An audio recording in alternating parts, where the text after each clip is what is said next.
उम्मीद है जिस तरह आपने कहानी अभी सुनी और ये कहानी भी आपको पसंद आएगी। कहानी है अदृश्य पंखों पर उड़ान। अंततः ईजा ने यह लड़ाई भी जीत ली। मैं मन ही मन खुश हुआ और अपनी खुशी को बांटते हुए कह भी दिया, ईजा अब तुम्हें हमसे कोई अलग नहीं कर सकता।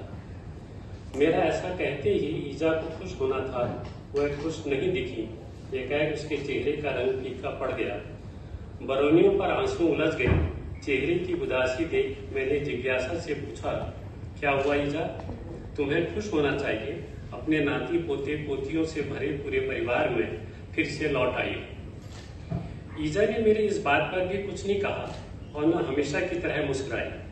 मुस्कुराती तो भी उसे होंठों से कुछ इस तरह छुपा लेती ताकि उसके खूंट खुंड मुंड दांतों से भरे मसूड़ों को मैं देख न सकूं। इस समय उसमें गजब का संकोच होता था।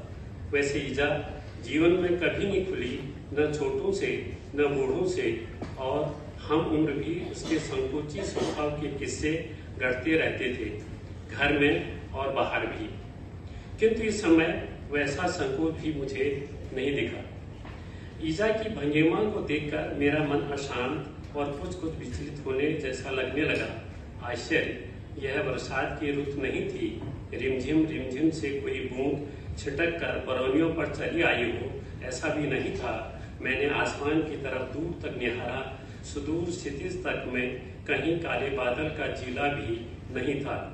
फिर भी ईजा की बरौनियों में एक बूंद उलझ गई थी। मैंने पहले सोचा इस उम्र में ऐसा ही होता होगा, शरीर के साथ बरौनियों तक स्थिर पड़ जाती होंगी, उनमें बूंद को चिपकने की ताकत नहीं रहती होगी।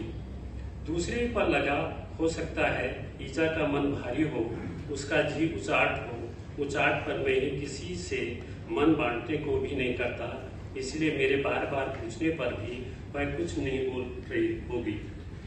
मैं बड़ी देर तक उसके चेहरे पर बुलबुल हंसी को लहर लहर लहराते देखना चाहता था। एक कान से दूसरे कान तक की लंबी दूरी में मुझे खुशी की कोई लहराती पतली सफेद लकीर तक नहीं दिखी। वह मुस्कान भी चेहरे की झुर्रियों में जैसे उलझ गई थी।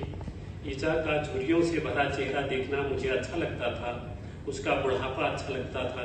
पुराने चेहरे पर नई उतरती झुर्रियों को देखना मोहक लगता था, और जब पुरानी झुर्रियों की टूप में गोता लगाता, उनकी अतल गहराई में मछली की भांति भटकती खुशी को ढूंढना मुझे सबसे अच्छा लगता था। मैंने खुद को समझाया, मन में कुछ तो है जिसे ईजा कह नहीं पा रही है।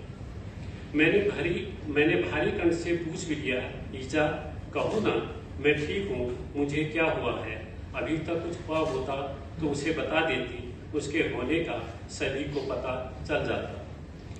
मेरी इस बात पर भी उसने कुछ नहीं कहा। अनमने भाव चेहरे पर जैसे छितराए बादलों की भांति उमड़न नहीं कर पाए।